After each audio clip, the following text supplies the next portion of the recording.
கிருபை எங்களை விட்டு இமை பொழுதும் விலகலப்பா. எங்கள் தேவனே எங்கள் ராஜானே நாங்கள் போற்றிடும் எங்கள் கண்மலை. எங்கள் தேவனே எங்கள் ராஜானே நாங்கள் போற்றிடும் எங்கள் கண்மலை. பரலோகத்தின் பிதாவே, இந்த நாளிலே நாமத்துக்கு மகிமை உண்டாவதாக. நீர் நமக்கு பாராட்டி நல்ல கிருபைகளுக்கு நன்றி ஆண்டவரே. தொடர்ந்தும் தேவரே உம்முடைய வார்த்தையை வளரும்படிக்காய், நீர் எங்களுக்காய் வைத்ததை கற்றுக்கொள்ளும்படிக்காய், கிருபை செய்யும்படிக்காய் நான் செபிக்கிறோம். பரிசுத்த ஆவியானவரே, எங்கள் மத்தியிலே உள்ள ஆவி எங்கள் தேவனாய் இருப்பதற்கு நன்றி ஆண்டவரே. உம்முடைய ஜனங்கள் ஆண்டவரே பெற்றுக்கொள்ளத்தக்கதான உம்முடைய வருகைக்காய் ஆண்டவரே நீர் எங்களுக்கு ஆயத்தப்படுத்தினவர்களை அறிந்து கொள்ளும்படிக்கான மனக்கண்ணங்களை திறக்கும்படியாக நான் செபிக்கிறோம் ஆண்டவரே. ஒருவருக்கே மகிமை செலுத்துகிறோம் ஆண்டவரே. எல்லாவற்றையும் போதிக்கிற ஆவியானவரே எங்களை கற்றுத் தருவீராக. உங்கள் ஜனங்கள் விலண்டடைந்து கர்த்தாவே உம்முடைய வருகைக்காய் தங்களை ஆயத்தப்படுத்திக் கொள்ளட்டும் ஆண்டவரே. இயேசு கிறிஸ்துவின் நாமத்தில் பிதாவே, ஆமேன். அல்லேலூயா. நான் இன்றைக்கு முக்கியமாக வாசிக்க போகிற விஷயங்கள் கர்த்தருடைய இரண்டாம் வருகை, செகண்ட் கமிங் ஆஃப் கிரைஸ்ட். அவருடைய இரண்டாம் வருகை குறித்து சில காரியங்களை, அதாவது ஒரு முழுமையான செய்தியை கொடுக்க நான் உங்களுக்கு பகுதியாக போதிக்க விரும்புகிறேன். இன்றைக்கு நான் கொடுக்கப்பட்ட நேரத்தின்படி அதை நான் சொல்ல விரும்புகிறேன். இப்போ நாங்கள் உதாரணமாக இரண்டாம் வருகை என்று சொல்லும் பொழுது மத்தேயு 24ஆம் அதிகாரத்திலிருந்து எடுத்து சில விஷயங்களை பார்க்கிறோம். 24ஆம் அதிகாரத்திலே 36-37. 36 and 37. No one knows about the day or hours, not even the angel in the heaven, nor the Son, but the only Father. As it was in the days of Noah, so it will be at the coming of Son of Man. Amen. Okay. இங்கே வாசிக்கிறோம் நாங்கள், அந்த நாளையும் அந்த நாளிகையையும் என் பிதா ஒருவர் தவிர மற்றொருவன் அறியான், பரலோகத்தில் உள்ள தூதர்களும் அறியார்கள் என்று சொல்வது மட்டுமல்லாமல் 37ஆம் வசனத்திலே பார்க்கிறோம், நோவின் காலத்தில் எப்படி நடந்ததோ அப்படியே மனுஷகுமாரன் வரும் காலத்தில் நடக்கும். So as it was the days of Noah, so it will be at the coming of Son of Man. நோவின் காலம் எப்படிப்பட்டதுங்கிறதை அடுத்த வசனங்களே பார்க்கும்போது தெரியும். வாசிக்கலாம். Read the verses how the Noah's days, it will be clearly explained. அப்படி இதைத்தான் நாங்கள் வாசிக்க கொண்டு நான் படிக்கும் பொழுதெல்லாம் இரண்டாம் வருகை என்று சொல்லும் பொழுது இந்த மாதிரி காரியங்கள் எடுத்து பார்க்கிறோம், மத்தேயிலிருந்து பார்க்கிறோம். ஆனால் இங்கே இரண்டாம் வருகையை பற்றி பேசவில்லை, இது பகிரங்க வருகை. There's a difference. என்ன? There is a two different Jesus coming. One is for the secret coming, then another is for the public coming. அந்த secret coming தான் rapture என்று சொல்கிறது. So the raptures will happen at the day of the Jesus secret coming. அவர் அந்த ரகசிய வருகையில வந்து எங்களை எடுத்து கொண்டு போவது தான் rapture என்று சொல்கிறது. So the Jesus will come and gather us to take to the heaven, that is called the rapture. ஆனால் நாங்கள் இங்க மத்தேயில வாசிச்ச வசனங்கள் பார்க்கும் பொழுது இது பகிரங்க வருகை குறித்து பேசுகிறது. So it is the Matthew chapter 24 is talking about the public coming. அதாவது இங்கே வந்து இவர் சொல்லுகிற இந்த வாசித்த பகுதியிலே அந்த எப்படிப்பட்ட காலமாக இருக்குமாம், அது அந்த நாட்கள் எப்படிப்பட்டதாக இருக்குமாம், அதாவது நோவின் காலத்தில் எப்படி நடந்தது. அப்போ நோவின் காலத்தை பார்க்கும்படிக்கு நாங்கள் பழைய ஏற்பாட்டுக்கு போக வேண்டும். On the same chapter verses 40. So two men will be in the field, one will taken and another will left. 42 வாசியங்கள். அதன் பின் பார்க்கிறோம், திருடன் என்ன ஜாமத்தில் வருவான் என்று தெரியாதபடினாலே விழித்திருங்கள் என்று சொல்லி. அப்போ இங்கே பகிரங்கம், அதாவது தேவன் வரப்போகிறார், அந்த நேரத்தில் நீங்கள் எப்படி வாழ வேண்டும். அப்போ அங்கே பின்னே சொல்லப்படுது, வெளியிலே வேலை செய்து கொண்டிருப்பார்கள், திடீர் அநேக காரியங்களில் ஈடுபட்டு கொண்டிருப்பார் ஜனங்கள், பிஸியாக இருப்பார்கள். உலகத்திலே அவர் வரும்பொழுது கற்பனை செய்ய முடியாத அளவுக்கு ஜனங்கள் வேகமாய் செயல்பட்டு கொண்டிருப்பார்கள். 44ஆம் வசனம். So you also must be ready, because the Son of Man will come at an hour when you do not know. நீங்கள் நினையாத நாளிகையிலே. So he will come the time you do not expect him. அப்ப நினையாத நாளிலே தேவன் வருவார். Matthew 24:13. But he who stand firm to the end, he will be saved. நல்ல வாசி விளையங்க. Matthew 24ல இது என்னன்னு யோசிக்கோங்க. முடிய பரிந்து நிலைநீ போடு ரட்சிக்கப்படுவான். அப்ப ரட்சிக்கப்படுவதற்கு அதாவது முடிய பரிந்தும் தன்னை காத்து கொள்ளும் காப்பாற்றப்படுவான். The word வந்து இங்கிலீஷ்ல பார்க்கலாம், நீங்கள் இங்கிலீஷ் பைபிள் வேற மாதிரி இருக்கும். He who stands firm to the end will be saved. அத என்ஜாய் பண்றது, அதாவது அவன் தன்னை வாழ்க்கை அந்த காட்டிலே வாழும் ஜனங்கள் எருசலேமிலே எப்படி வாழ வேண்டும் என்று சொல்லி அங்கே கொடுக்கப்படுகிற வசனம். அதாவது அந்த நேரத்திலே மகா உபத்திர காலம் தொடங்கி இருக்கிறது. அந்த நேரத்திலே தேவன் ஜனங்களுக்கு ஒரு எச்சரிக்கை கொடுக்கிறார். ஒரு மனுஷன் நினையாத நாளிலே நீங்க எதிர்பார்த்து ஆனா கடைசி வரைக்கும் நிலைத்திருப்பவன். So Jesus is giving the warning at the day when he will come, how it will be. So he is giving some warning. நாங்க நினைக்கிறோம் ஏதோ நாங்க அந்த போராட்டத்துல இருந்து தப்பிட்டோம்னு சொன்னால் ரட்சிக்கப்படும். அது இல்லை. அதாவது அந்த உபத்திரவ காலத்துக்குள் கடப்பட அந்த யூத மக்கள் அன்றைக்கு ஏண்டா அவர்களுக்கு அந்த மீதிவிடப்பட்ட ரப்சர் நடந்து முடிஞ்சிடும். அதாவது ரகசிய வருகை நடந்த பின்புதான் இந்த நடக்க சம்பவம். This will happen after the rapture.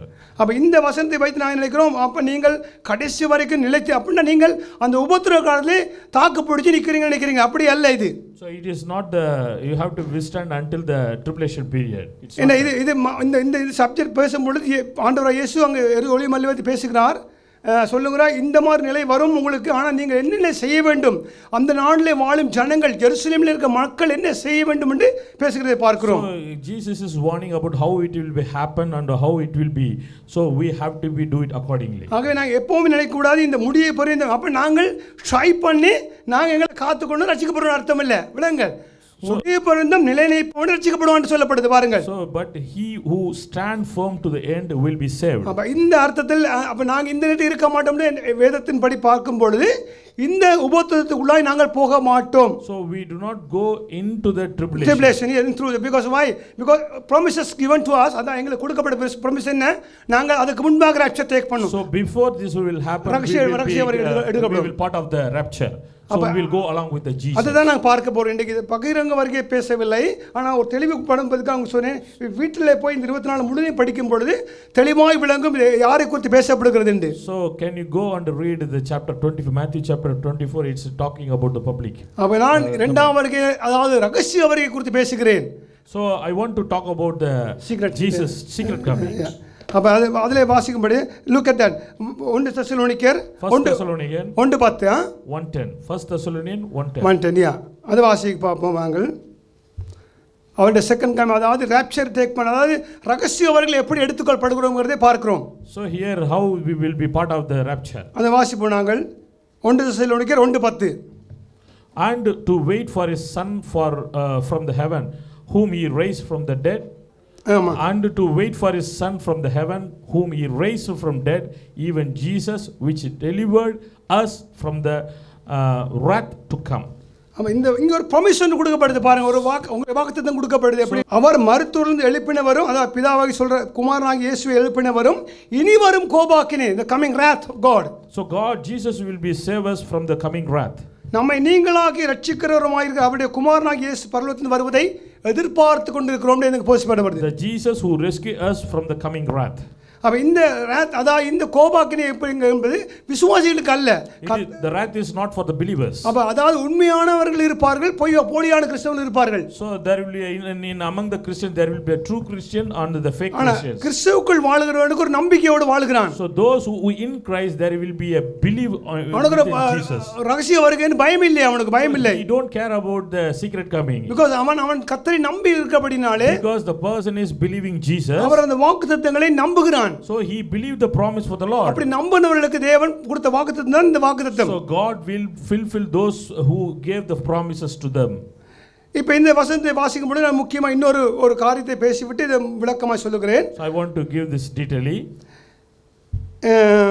Revelation புத்தகம் வெளிப்படுத்தின புத்தகம் ரெவலேஷன் 3:7 chapter 3 பிலதெல்பியா சபையின் தூதனுக்கு எழுத வேண்டியது என்னவெனில் பரிசுத்தமுள்ளவரும் சத்தியமுள்ளவரும் தாவீதின் திறவுகோலை உடையவரும் ஒருவரும் பூட்டக்கூடாதபடிக்கு திறக்கிறவரும் ஒருவரும் திறக்கக்கூடாதபடிக்கு பூட்டுகிறவருமாய் இருக்கிறவர் சொல்லுகிறதாவது, உன் கிரியைகளை அறிந்திருக்கிறேன். உனக்கு கொஞ்சம் பலன் இருந்தும் நீ என் நாமத்தை மறுதலியாமல் என் வசனத்தை கைக்கொண்டபடியினாலே இதோ திறந்த வாசலை உனக்கு முன்பாக வைத்திருக்கிறேன், அதை ஒருவனும் பூட்ட மாட்டான். இதோ யூதர் இல்லாதிருந்தும் தங்களை ஜூதர் என்று பொய் சொல்லுகிறவர்களாகிய சாத்தானுடைய கூட்டத்தாரில் சிலரை உனக்கு கொடுப்பேன். இதோ அவர்கள் உன் பாதங்களுக்கு முன்பாக வந்து பணிந்து நான் உன்மேல் அன்பாயிருக்கிறதை அறிந்து கொள்ளும்படி செய்வேன். என் பொறுமையை குறித்து சொல்லிய வசனத்தை நீ காத்து கொண்டபடியினால் பூமியில் குடியிருக்கிறவர்களை சோதிக்கும்படியாக பூச்சக்கரத்தின் மேலெங்கும் வரப்போகிற சோதனை காலத்திற்கு தப்பும்படி நானும் உன்னை காப்பேன். தெசலோனிக்கா மக்களில் பேசும்பொழுது ரெவலேஷனில் பார்க்கிறோம் 3:10 வாசிக்கும் பொழுது உலகம் முழுதுமாய் வருகிற உபத்திரம் வரப்போகிறது. அந்த சபைகளுக்கு தேவன் எழுதிய சபைகளிலே விசேஷமாக பிலதெல்பியா சபைக்கு ஒரு ப்ராமிஸ் கொடுக்கிறதை பார்க்கிறோம். So God has given the promise to the church of Philadelphia that is the tribulation going to come for the whole world. உலகம் முழுதும் வரப்போகிறதுன்னு கச்சாயம் சொல்லுகிறார் ஆண்டவர். So God is revealing the secret of the tribulation going to come for the whole world. அந்த உள்ள சபைகளே அந்த வெளிப்படையை பார்க்கும்பொழுது சபைகளை பார்க்கும் பொழுது ஒரு சபைக்கு மாத்திரம் பிலதெல்பியா என்ற சகோதர சிநேகம் பிலதெல்பியா என்றால் அந்த சபைக்கு மாத்திரம் ஒரு ப்ராமிஸை வழங்குறதை பார்க்கிறோம். So only the God give the promise to the churches of Philadelphia. அந்த உபத்திரம் உலகம் முழுதும் வரப்போகிறது. So there will be a tribulation for the whole world. அந்த உன்னை மாத்திரம் அதாவது அந்த சபைக்கு ஒரு ப்ராமிஸ் அர்த்தம் என்ன? அந்த சபையை ரெப்ரசன்ட் பண்றது யாரு? நாங்கள் இன்றைக்கு. Yeah, who is that representing? That we are the representation of the நாங்கள் இன்றைக்கு churches of எங்கள் வாழ்க்கையை Philadelphia. நாங்கள் அந்த கிறிஸ்துவுக்குள்ளான வாழ்க்கையை உண்மையாய் வாழ்வோமானால் இந்த ப்ராமிஸ் எங்களுக்கு கிடைக்குது. ஹல்லேலூயா. If you are living under the Jesus, that you are the fulfilling these promises. அல்லது நாங்களும் ஒரு ஏதோ கடமைக்காய் சபைக்கு வருகிறதும் கடமைக்காய் சேர்ச்சுக்கு போய் வாழ்றதும் என்ற ஒரு உலகத்திலே வாழ்ந்தும் ரெண்டு தோணி நடக்கிறதும் அந்த ஆபத்தான வாழ்க்கைக்கு ப்ராமிஸ் கிடைக்காது இது. So if you are not if you live like a normal Christian, like a worldly kind of Christians, that this promise is not for you. என்ன அவர் சொல்லுறே பாருங்க, என் பொறுமையை குறித்து சொல்லிய வசனத்தை நீ காத்துக்கொண்டபடினாலே அதை பின்பற்றி பார்க்கிறோம். So since you have kept my command with endure patiently, பூமியில் குடியிருக்கிற யாவருக்கும் பூமியில் குடியிருக்கிற எல்லாம் சோதிக்கும்படி வருவேன். So the tribulation is going to come for the whole world. அது மட்டுமல்ல வரப்போகிற சோதனைக்குள்ளிருந்து உங்களை தப்பும்படிக்கு நான் உன்னை காப்பேன் என்று ப்ராமிஸ் பண்ணுகிறதை I பார்க்கிறோம். will keep you from that tribulation. Hallelujah. Hallelujah. எவ்வளவு பாக்கியவான்கள் நாங்கள். இன்றைக்கு கிறிஸ்துவுக்குள் வாழும் ஒரு வாழ்க்கைங்கிறது எங்களுடைய சுய பலத்திலும் ஞானத்திலும் எங்களுடைய அறிவிலும் நாங்கள் வாழ முடியாது. So how blessed we are. We can't live in this world with our own strength, our own knowledge. நம்ம கர்த்தருடைய ப்ராமிசஸை நம்பி வாழ்கிறோம். ஹல்லேலூயா. So we believed that God promises. அந்த வார்த்தையை நம்பி ஆண்டவரே என்னுடைய சுய பலத்திலே என்னுடைய தான தர்மங்களிலே என்னுடைய சுய வாழ்க்கையிலே பரிசுத்த அது மட்டுமல்ல ஆண்டவரே உம்முடைய வார்த்தைத்தம் ஆண்டவரே நீர் எனக்காய் மரித்தீர் நீர் எனக்காய் எழுந்தீர் ஆண்டவரே அந்த இரத்தத்தினால் கழுவப்பட்ட பிள்ளை நான். அதனால அந்த ப்ராமிஸ் ஆண்டவர் நீர் எனக்கு செய்ததை நான் நம்புகிறேன் என்று சொல்கிறேன். So I cannot live in this world with my strength, my knowledge, but we Christians that we believe that we cleansed by the Jesus blood and he gave his promises so that we are living with believers. Okay, இதை வைத்துக்கொண்டு 1 Thessalonians chapter 1 verses 10.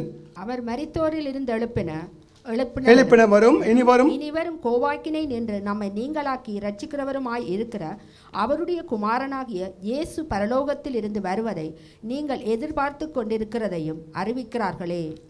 இங்கேயும் அந்த வசனம் பாருங்கள். நாங்கள் Philadelphia வாசித்தோம். உன் பொறுமையை குறித்து நீ கேள்விப்பட்டு நீ எப்படி வாழ்க்கை அமைத்துக் கொண்டாயோ அதே வாக்குத்தத்தத்தை கொடுத்தபடியே நீ அதை நம்பி வாழுகிறாயின்னு சொல்லி அதே ப்ராமிசஸ் எங்கே வரும்? தெசலோனிக்கே சபைக்கு பவுல் ஒரு குறுகிய காலம் 1 வருடம் கூட இருக்கவில்லையாம். தெசலோனிக்கே சபைக்கு போய் அங்கு சபையில் இருந்த மக்களை பார்த்து அவர்களுக்கு அந்த மற்ற சபைகளுக்கு இல்லாத அந்த சபை இருந்தாலும் தெசலோனிக்கே சபைக்கு ஒரு ப்ராமிஸை கொடுக்கிறதை பார்க்கிறோம். குறுகிய காலத்திலே சொல்கிறார்கள் இறை வல்லுநர்கள் சொல்கிறார்கள் என்றால் 1 வருஷத்துக்குள்ளே இருந்திருக்க மாட்டாரோ. அங்குதான் முதலாய் 2ஆம் வருகையிலும் ரகசிய வருகையை பேசினார்னு சொல்லப்படுகிறது. 1 தெசலோனியன் 3:13 இவ்விதமாய் நம்முடைய கர்த்தராகிய இயேசு கிறிஸ்து தமது பரிசுத்தவான்கள் அனைவரோடும் கூட வரும்போது நீங்கள் நம்முடைய பிதாவாகிய தேவனுக்கு முன்பாக பிழையற்ற பரிசுத்தமுள்ளவராய் இருக்கும்படி உங்கள் இருதயங்களை ஸ்திரப்படுத்துவாராக. இந்த ப்ரொமிஷன் பாருங்கள். எங்களை பார்த்து கொள்ளும்படிக்கு நாங்கள் எப்படி வாழ வேண்டும். கர்த்தருடைய வருகை நாட்கள் நெருங்கி கொண்டிருக்கும் பொழுது நாங்களும் எப்படியாய் எங்களை ப்ரிப்பேர் பண்ணி கொண்டு இருக்க வேண்டும். எவ்வளோ தூரத்துக்கு நாங்கள் எங்களை தனிமைப்படுத்தி கொண்டு கர்த்தரோடு நெருங்க வேண்டும்ங்கிறதை ப்ராமிஸ் பண்ணி பார்க்கிறோம். 1 தெசலோனிக்கர் 5:9 தேவன் நம்மை கோபாக்கினைக்கு என்று நியமிக்காமல் நம்முடைய கர்த்தராகிய இயேசு கிறிஸ்து மூலமாய் ரட்சிப்படைவதற்கென்று நியமித்தார்.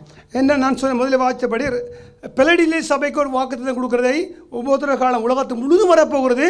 அன்றைக்கு அப்படின்னால் உலகம் முழுதும் வரும் பொழுது கிறிஸ்துவுக்குள் தன்னை கர்த்தருடைய இரத்தத்தினாலே கழுவப்பட்டவனாய் தன்னை கர்த்தருக்குள் காத்து கொள்ளுகிறவன் அவன் தேவன் அவனை எடுக்கிறதை பார்க்கிறோம். ஆனாலும் கர்த்தர் நாங்கள் எங்களை என்ன செய்கிறார்னா அவர் ரத்தத்தினால கழுவப்பட்டபடினாலே, But even though God cleanses us through His அந்த blood, கரைதிரை இல்லாமல் எங்களை சுத்திகரிக்கிறதே தேவன் ரத்தம் கழுவுகிறது எங்களை. so His blood is cleansing us. அது மட்டுமல்லாமல் அந்த பிரதிபியா சபைக்கு சொன்ன விதமாக அந்த சபையிலே நாங்கள் இருக்கிற வண்ணமா எங்களை கற்பனை பண்ண வேண்டும். So if you just imagine that we are in the church of Philadelphia, அப்ப இந்த உபத்திரவ காலம் வரும் பொழுது உங்களை நான் வாக்குத்தத்தம் பண்ணபடி உங்களை காத்துக் கொள்வேன். so according to the promise to the church of Philadelphia, we will be saved when the tribulation comes. அப்ப நான் எந்த சபைக்கு போகிறேன், எப்படி வாழ்கிறேன்ங்கறதை பார்க்கும் பொழுது, when we imagine that where we are going and how we are living, ஆனா கர்த்தருடைய வார்த்தையிலே எங்களை காத்துக்கொள்றோமா? ஆண்டவரே உம்முடைய வசனத்தினாலே உம்முடைய இரத்தங்களை கழுவிட்ட ஆண்டவரே, நான் ரட்சிக்கப்பட்டவன், நீர் எனக்கு நான் தவறு விட்டாலும் சில காரியங்களில் நான் விழுந்து விட்டாலும் ஆண்டவரே நீர் என்னை நிறுத்த வல்லவராய் இருக்கிறீர். ஐசாயா 26:20-21. என் ஜனமே, நீ போய் உன் அறைக்குள்ளே பிரவேசித்து உன் கதவுகளை பூட்டிக்கொண்டு சினம் கடந்து போகும் மட்டும் கொஞ்ச நேரம் ஒளிந்து கொள். இதோ பூமியினுடைய குடிகளின் அக்கிரமத்தின் நிமித்தம் அவர்களை விசாரிக்கும்படி கர்த்தர் தம்முடைய ஸ்தானத்திலிருந்து புறப்பட்டு வருவார். பூமி தன் இரத்த பலிகளை வெளிப்படுத்தி தன்னிடத்தில் கொலை செய்யப்பட்டவர்களை இனி மூடாதிருக்கும். வசனத்தை பாருங்கள். ஒரு உபத்திரம் வரப்போகிறது. ஜனங்கள் எப்படி வாழ்கிறார்கள் என்றதை தெரியாத சில நேரங்களே கர்த்தருக்குள் வாழ்ந்தாலும் ஒரு உபத்திர காலம் வரப்போகிறது தெரியாமல் இருக்கலாம். வேதம் சொல்லுகிறது ஒரு நாள் வரப்போகிறது. பிலடெல்பியா சபைக்கு சொன்ன ப்ரொமிசஸ் என்ன? உபத்திரம் உலகம் முழுதும் வரப்போகிறது, அப்பொழுது உன்னை நான் காத்துக்கொள்வேன்.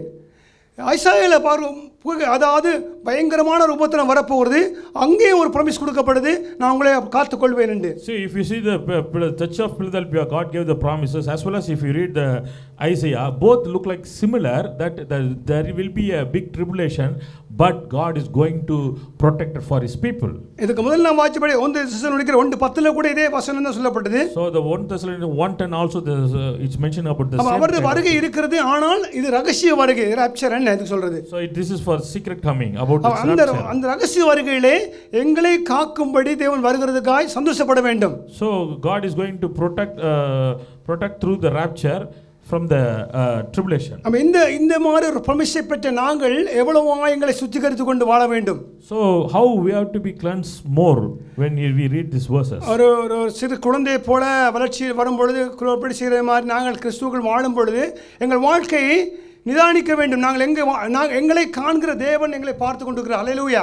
Hallelujah. மனிதர்கள் காண மாட்டார்கள். So no man can look you. அவர்களை கண்டுபிடிக்க முடியாது எங்களை பத்தி. So nobody can identify how we are living என்ன அப்படி. ஆனா கர்த்தர் எங்களை பார்த்து கொண்டிருக்கிறார். But God is looking at you. அவருக்கு பயப்படும் பயம் மாத்திரமே எங்கள் வாழ்க்கை. So we need the God's fear. அவர் வரும் பொழுது when He comes, தைரியமாக we have to be அவரோடு எடுத்துக்கொள்ளப்படுவோம். அல்லேலூயா. courage to go along with Him. உபத்திரவ காலத்திலே கைவிடப்பட்டால் அந்த அர்த்தம் என்ன? So suppose if we left alone in the period of the tribulation, what is that? வெளிப்படுத்தல அங்க அதன் அதுக்கு பின்பு ரட்சிக்கப்பட முடியாது. After that there will be no salvation. அப்படினா மரண இரத்த சாட்சியா மரிக்க வேண்டும். So otherwise we have to be for the martyred.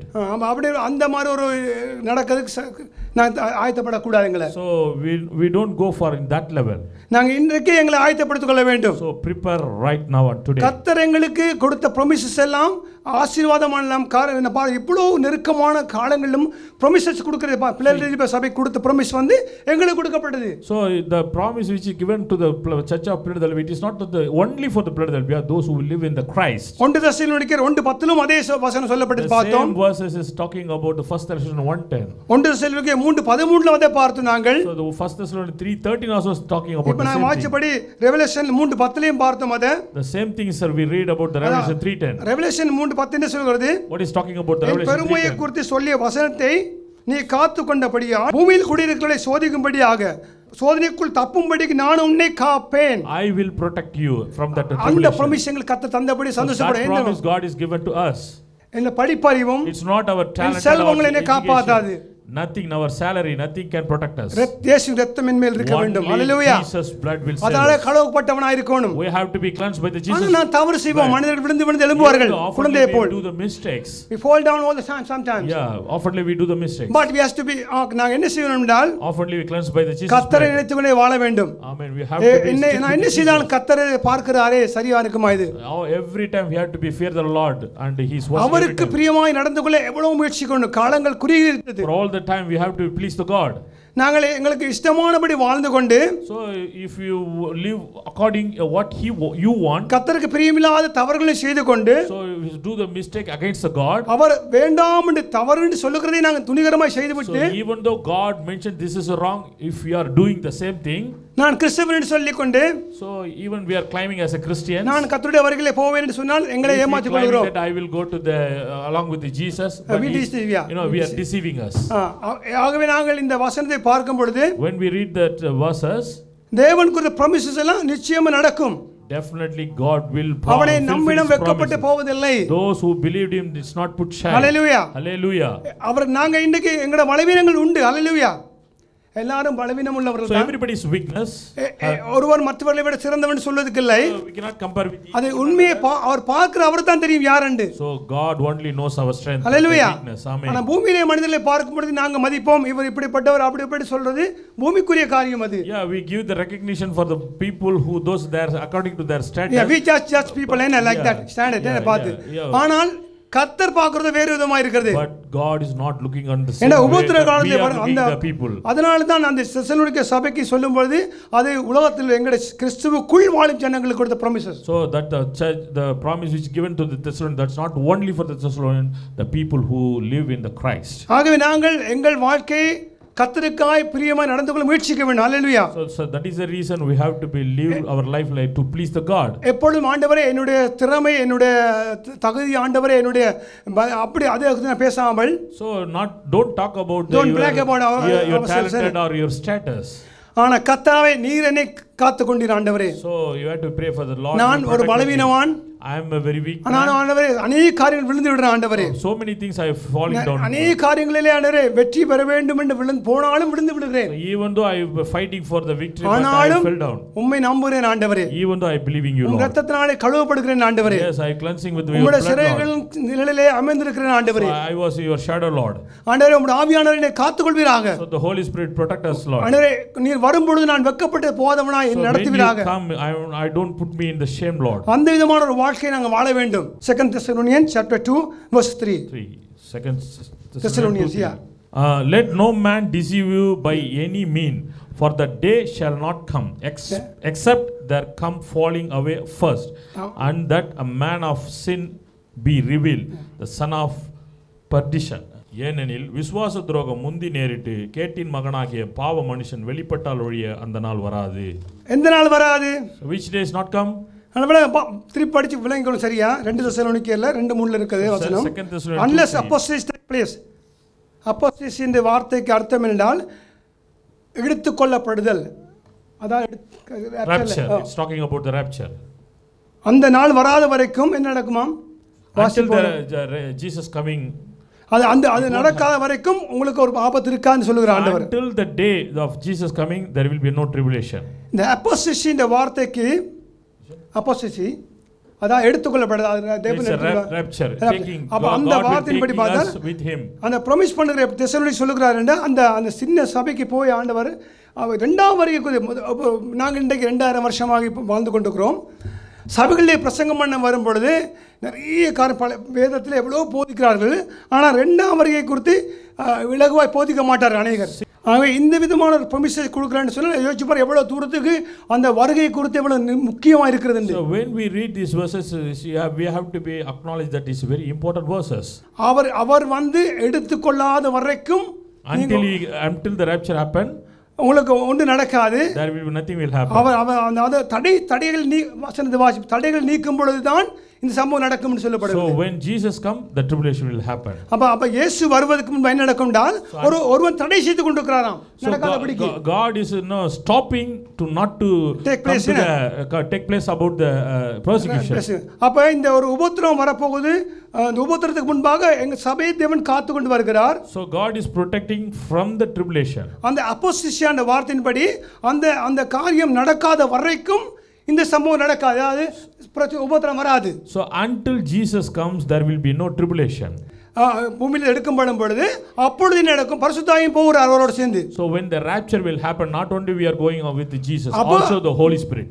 அப்பொழுதுதான் பூமியிலே பாவம் நிறைந்து தாண்டவமாடும் பயங்கரமாக. Then the sin world will be appear. அதான் நோவாவின் காலத்தில் போல மனிதர்கள் என்ன செய்வார்கள்? That is the similar to the Noah the period of the Noah. தோமா கொடுமையான காலமா இருக்கும். It is a very troubled அப்ப period. இந்த வசனத்தை விட பார்க்கும்போது தெசலோனிக்க சபைக்கு எவ்வளவு ப்ராமிசஸ் சொல்லி தேவன் கொடுக்கிறதை பார்த்தோம். So God is given a promise to the church of அதே Thessalonica. ப்ராமிசஸ் தான் எங்களுக்கு கொடுக்கப்படுகிறது. ஹalleluya. Same promise given to us as well. நாங்கள் இன்னைக்கு வாழ்ற வாழ்க்கையிலே கிறிஸ்துவை அறிந்து வாழ்ந்தாலும் So even though we know about the Jesus, எல்லாரும் ஒரே விதத்திலே வந்து நாங்க பார்க்க முடியாது. we are not similar. இண்டிவிஜுவலாய் நாங்கள் தனித்துவமானவர்கள். Yeah, we are the unique persons. ஆனால் தேவன் அந்தந்த மனிதருக்கு என்ன தேவையோ செய்து கொண்டிருக்கிறார். ஹalleluya. God is doing some what he wants and what you want. ஆகவே நாங்கள் எங்களால் வாழ வேண்டிய அளவுக்கு தான் வாழ வேண்டும். ஹalleluya. So we can live our through not beyond that. yeah limit என்ன எங்களை திராணிக்கு மிஞ்சி நாங்கள் செய்யக்கூடாது. So we cannot do beyond our limitation. அப்ப அப்படினால் நாங்க இன்றைக்கு கொடுத்த கிருபையின்படி, so according to grace is given to us, தேவ வார்த்தைக்கு முக்கியம் கொடுக்க வேண்டும். we have to give importance to the நாங்கள் scriptures. எங்களுடைய அன்றாட காரியங்களை செய்து கொண்டிருக்க வேண்டும். We have to do the normal life, also giving the importance to the scriptures. உலகத்தில் வாழ்ற வாழ்க்கையிலும், so when we are living in the world, உலகத்தோடு உள்ள மக்களோடு சேர்ந்து வாழ்வதிலும் வித்தியாசம் காண வேண்டும். இது எங்களுடைய திறமையினால் வாழ முடியாது. அப்படி we cannot live with our own strength. ஏன் பரிசுத்த ஆண்டவர் இருந்து எங்களுக்குள்ளே வாசம் பண்ணி எங்களை நடத்தும்படினால் நாங்கள் எவ்வளவு தான் ஒரு தவறான பாதைகள் போனாலும் தடை செய்கிறார் ஆண்டவர். So see, we are living with the Holy Spirit strength, so that if we go for the sinful life, God is bring us back. ஆக கர்த்தருக்கு நாங்கள் சந்தோஷம். ஆண்டவரே 2 தெசலோனியன்ஸ் 1 7-8 அப்ப நாங்க நிறைய வசனங்களை வாசிக்கலாம். என்னென்றால் promises கொடுக்கப்படுகிறது ஆண்டவர். We have many verses about the promises. அதாவது எங்களை காத்துக்கொள்ளும்படிக்கு தேவன் எச்சரிக்கை கொடுக்கிறதை பார்க்கிறோம். So God is giving warning to protect us. ஆக இனி வரும் கோபாக்கினங்களை காக்கும்படிக்கு தேவன் கிருபை தருகிறார். So coming the wrath. ஆக இது தேவன் சொன்னபடி செய்வார் எல்லாத்தையும். So God will do what he say. அந்த வசனம் வீணாய் போகாது ஒரு நாளும். So it won't waste. ஒரு வார்த்தை கூட வெறுமையாய் போகாது. என்ன even one word or one letter never. அப்ப நாங்கள் இந்த நாள் இப்படி சபையில சிறு சபையில கூடி வந்தாலும், so even though it's a small church, தேவாவின் உங்கள் மத்தியில் அசைவாடி கொண்டிருக்கிறார். ஹalleluya. God is with us. Amen. அதே மாதிரி நாங்கள் ஒரு பிலதெல்பியா சபையை போல எங்களை காத்துக்கொண்டு வருகிறார். So God is protecting us like a churches of Philadelphia. அவர் அதனால எங்களோடு பேசிக் கொண்டிருக்கிற தேவன். God is speaking to us. நாங்கள் அவருக்கு அதிகமாய் பிரியமாய் வாழும்படி முயற்சி செய்வோமாக. So we have to be live pleased to God. அவருடைய ஆவியினாலே பலத்தினாலே, so the Holy Spirit strength, எங்களுடைய பலத்தினால் மட்டுமல்ல, not only for our strength, கர்த்தருடைய பலத்தினாலே, also the Lord's strength. அன்றைக்கு தெசலோனிக்க சபைக்கு ஆரம்ப சபைக்கு போய் பல வருஷங்கள் சென்ற பின்பு சபைகளில் வந்து ஒரு இரண்டாம் வருகை பெரிய ரகசிய வருகை குறித்து பேசும்பொழுது நோமலா பல வருஷங்களுக்கு சபைகள் இருந்த பொழுது, so it's not for the God spoke to the many years churches, but he spoke about the 1 year church. அந்த 1 year churchக்கு போய் இரண்டாம் வருகையில இருந்து ரகசியங்களை பேசுறது எவ்வளவு ஆச்சரியமா இருக்குது. That new Paul went to the new church and God is speaking about the rapture. ஆகவே நாங்கள் கர்த்தருடைய நாமத்தை அறிந்த நாங்கள், we knew the God's name, ரட்சிக்கப்பட்ட நாங்கள், we come to the salvation. இப்படி கூடி வந்த தேவ கிருபை. ஹalleluya. It is a grace to we come together. அப்ப நாங்கள் செய்ய வேண்டிய ஒரு முக்கியமான காரியம் உண்டு. So we have to do what we have to do. 2 கொரிந்தியர் வாசிப்போம். 2 கொரிந்தியர் 2 Corinthians chapter 4 3 and 4 and 5. 3 4 5. சுவிசேஷமானது ஒரு மறைபொருள் மிஸ்ட்ரியா இருந்தால், மறைபொருளா இருந்தால், if the gospel was mystery, நல்ல விடயம் கொள்ளுங்கள். நாங்கள் போய் ஒரு குடும்பத்திலேயோ ஒரு சகோதரன் இடத்திலேயோ காண்ற ஜனங்க கூட்டத்திலேயோ பேசும்பொழுது, ஒரு கிறிஸ்தவத்தை குறித்து இயேசுவை குறித்து பேசும்பொழுது, உதாரணத்துக்கு இயேசு அறிஞ்சிருக்கீங்களான்னு கேட்டால் கதைக்கும் பொழுது அதை அலட்சியம் பண்ணுவார்கள். இதெல்லாம் முக்கியம் இல்லை பிரதர், இப்போ டைம் இல்லை எங்களுக்கு காய்ச்சி கொண்டு இருக்கிற. gospel is mystery for those who are not believing. அது மிஸ்ட்ரியா மறைபொருளா இருக்கிறது. யாருக்கு மறைபொருளா இருக்குது? பிரபஞ்சத்தின் தேவனானவன், உலகத்தின் தேவன், இந்த உலகத்தை ஆளுகிறவன் அவங்களை குருடாக்கி கொண்டிருக்கான். So the Satan is blinded those who are not believing. அப்ப கர்த்தருடைய வசனம் தான் எங்கள் கண்களை திறக்கிறது. ஹalleluya. So the God's scripture is opened their eyes. நாங்கள் ரட்சிக்கப்பட்டிருக்கோம் என்ற அர்த்தம் என்ன? கர்த்தர் எங்கள் கண்களை திறந்தார். So what is the meaning of the salvation? We got saved. Hallelujah. God is opened our eyes. எங்கள் திறமை ஞானத்தினாலும் நாங்கள் ரட்சிக்கப்பட்டோமா? It's not our strength. Can anyone say my talent and my knowledge என்னுடைய secretness அப்படி சொல்ல முடியாது யாரும். We cannot say that we saved because of our talent. எங்களுடைய திறமைகள் இருக்குன்னு சொல்ல முடியாது. It's not our talent. ஆனா கர்த்தருடைய வார்த்தை எங்கள் கண்களை திறக்கிறது. But the scripture opened our eyes. அந்த ரட்சிப்பு பேதைகளுக்கு கூட கொடுக்கிறார் ஆண்டவர். நாங்க பெரிய ஞானிகள் அல்ல. We are not the wise people. அப்ப தேவன் ஞானிகளை குருடாக்கும்படி என்ன பைத்தியமான தெரிந்து கொண்டான்னு சொல்கிறது. ஆகவே கர்த்தர் எங்களை தெரிந்து கொடுத்து நன்றி சொல்லுவோம். ஹalleluya. எழுந்திருப்போம், நாங்கள் ஜெயிப்போம். நன்றி. கர்த்தரை நோக்கி பார்ப்போம். ஆண்டவரே, இந்த நாளிலும் நாங்கள் ரட்சிக்கப்பட்ட நாங்கள் ஆண்டவரே, எங்களுக்கு இந்த நாளிலே எங்களுக்கு கொடுத்த நல்ல கிருபைகளுக்கு நன்றி சொல்லி நாங்கள் இவனை பார்க்க வேண்டும். உங்களோட வார்த்தையின் ஆண்டவரே, அவை இருபுறமும் கருக்குள்ள, எந்த பட்டத்திலும் கருக்குள்ளதாய் எங்கள் ஆவி ஆத்துமாக்களை ஊடுருவி செல்கிறது ஆண்டவரே. ஆகவே நாங்கள் அவருடைய வார்த்தையை அறிந்து இன்னும் அதில் வளர்ந்து கர்த்தருடைய வரைகளை ஆயத்தப்படுத்தும்படி செய்வோமா. அல்லேலூயா. நன்றி ஆண்டவரே. பரலோகத்தின் தேவனே, இந்த நாளிலுமே நோக்கி பார்க்கிறோம் ஆண்டவரே. எங்கள் பலத்தினாலும் அல்ல, எங்கள் பராக்கிரம் அல்ல ஆண்டவரே, உம்முடைய கிருபை அல்லவா எங்களை தெரிந்து கொண்டது ஆண்டவரே. எங்களுடைய அறிவும் ஞானமும் படிப்பும் அல்ல ஆண்டவரே, உம்முடைய கிருபையினாலே ரட்சிக்கப்பட்டோம் ஆண்டவர். இயேசுவே, ரத்தமங்களை கழுவியதுக்கு நன்றி ஆண்டவரே. அன்றைக்கு நீ பிலதெல்பியா சபைக்கு கொடுத்த ப்ரமிசஸுக்காய் நன்றி ஆண்டவரே. ஆனால் நீ வரும்பொழுது கர்த்தாவே, எங்களுடைய வாழ்க்கை நாங்கள் வாழுகிற வண்ணமாகவே வாழ்ந்து உம்மோடு வர வேண்டும் என்று விரும்புகிறோம் ஆண்டவரே. நாங்கள் ஆண்டவரே உமக்கு பிரியமாய் நடந்து கொள்ள கற்றுத்தருவீராக. பலவீனமான எங்களை பலவான்களை மாற்றும் ஆண்டவரே. ஆனால் உண்மை விட்டு தூரம் போகாதபடி எங்கள் கட்டி இணைத்துக் கொள்ளும் ஆண்டவரே. உமது அன்பின் கையினால் எங்களை அணைத்துக் கொள்ளும்படியாக நான் செபிக்கிறோம். உம்முடைய ஜனங்களுக்காக நான் செபிக்கிறேன் ஆண்டவரே. உம்மை தேடி வந்த ஜனங்கள் வெட்கப்பட்டு போகாதபடிக்கு தொடர்ந்து ஒரு நடத்துவீராக ஆண்டவரே. ஆண்டவரே, நம்முடைய ஜனங்கள் இன்னும் அறியாத குடும்பங்களிலே கர்த்தாவே, ஒருவன் ரட்சிக்கப்பட்டிருக்கலாம், சகோதரர்கள் ரட்சிக்கப்படாது இருப்பார்கள், பெற்றோர் ரட்சிக்கப்பட்டிருக்கலாம், பிள்ளைகள் ரட்சிக்கப்பட்டிருக்க மாட்டார்கள். ஆனாலும் கர்த்தாவே, நாங்களும் விரும்புகிறோம் ஆண்டவரே, எங்கள் குடும்பத்தை அனைவரும் உம்மை அறிந்திருக்க வேண்டும் ஆண்டவரே. ரட்சிப்பை கண்டிருக்க வேண்டும் ஆண்டவரே. தேவரே, உம்முடைய கிருபைக்கு நன்றி ஆண்டவரே. இந்த கூட்டத்தை சேர்த்த ஜனங்களுக்கு நன்றி ஆண்டவரே. அவளுக்கு ஆண்டு பல்கி பெருகி நாமத்தை மையப்படுத்திடும் ஆண்டவரே.